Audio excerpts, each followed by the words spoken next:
Next topic is another review topic from algebra, and it's called systems of linear equations. So what we're going to be talking about here is we're going to be talking about how you find the intersection of two lines. And usually they're going to cross somewhere if we had two lines here. And so it's important to always state your answer as a coordinate.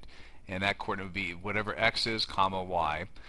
There's really four different methods that we use in algebra to solve these kinds of equations. So there's the graphing method, there's equal values, substitution, and finally what we call the elimination method. And either of these methods are fine, although there are times when one method would be easier than another method, and we'll talk about that in a minute.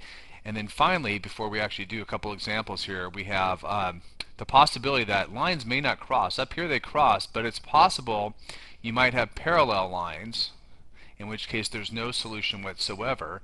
And in a case like that, when you're solving, what's going to happen is you might get to a situation where maybe 0 equals 8. So the variables disappear, and what happens is you have two different numbers on each side of the equation.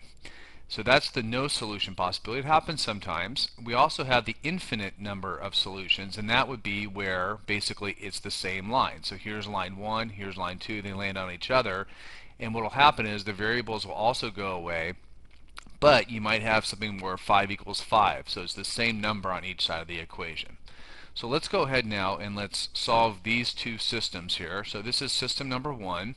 The first equation is y equals 3x minus 17, and the second equation is y equals negative 2x plus 8. So in this case here are the four methods. You could graph, although the problem with graphing is you don't get the most exact answer sometimes because you're graphing. So usually we have a tendency to either go for equal values, substitution, or elimination, using some algebra here, not graphing, to actually solve this here.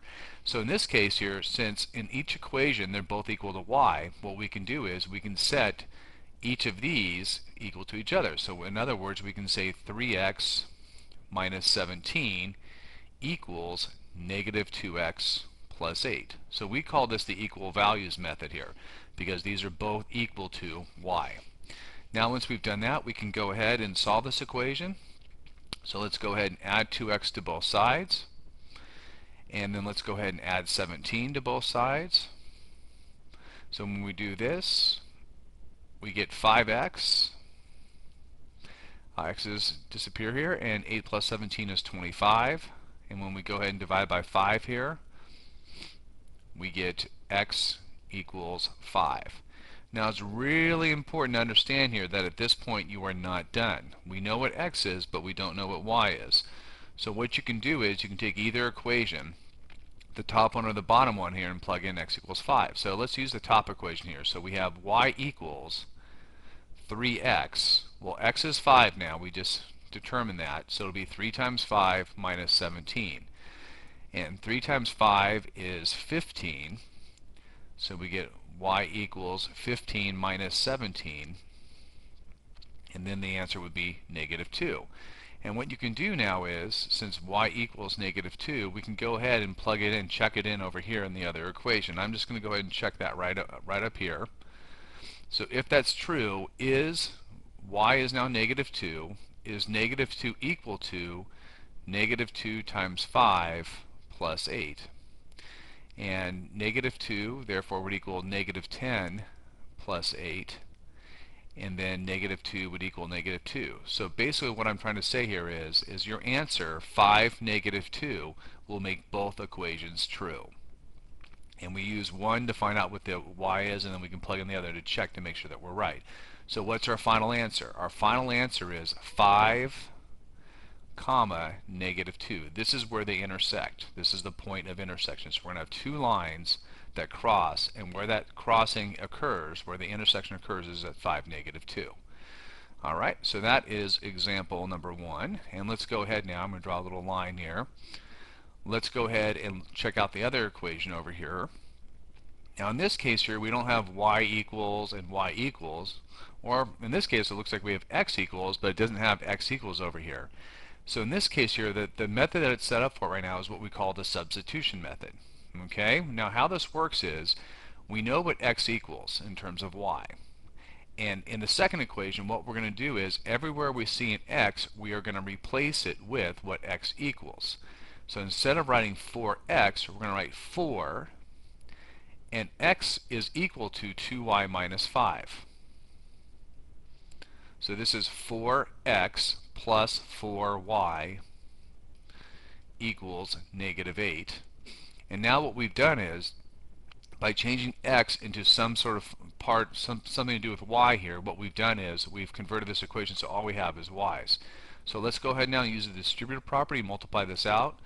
So it'll be 4 times 2y and also 4 times negative 5. So we get 8y minus 20. So that's 4 times 2y is 8y and 4 times negative 5 is negative 20 plus 4y equals negative 8. 8y plus 4y is 12y. So we have 12y minus 20 equals negative 8. Let's go ahead and add 20 to both sides. And when we do that, we get 12y equals 12. Therefore, when we divide by 12 on both sides, y equals 1. So now if we know what y is, can we figure out what x is? Well, we can use this equation up here.